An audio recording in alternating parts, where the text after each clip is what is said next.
ജ്ഞാനത്തിൻ്റെ പുസ്തകം 6-ാം അധ്യായം 24-ാം തിരുവാക്യം, ജ്ഞാനികളുടെ എണ്ണം വർദ്ധിക്കുന്നത് ലോകത്തിൻ്റെ രക്ഷയാണ്. അപ്പം ജ്ഞാനികളുടെ എണ്ണം വർദ്ധിച്ചേ മതിയാകൂ.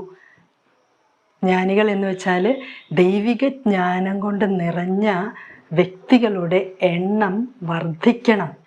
ജ്ഞാനികളുടെ എണ്ണം വർദ്ധിക്കുന്നത് ലോകത്തിൻ്റെ രക്ഷയാണ്.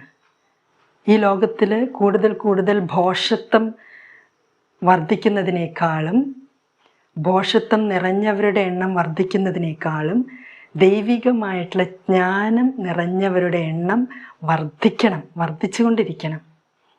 ഇനി ജ്ഞാനത്തിൻ്റെ പുസ്തകം 7-ാം അധ്യായം 22-ാം തിരുവാക്യം, സകലതും രൂപപ്പെടുത്തുന്ന ജ്ഞാനമാണ് എന്നെ അഭ്യസിപ്പിച്ചത്.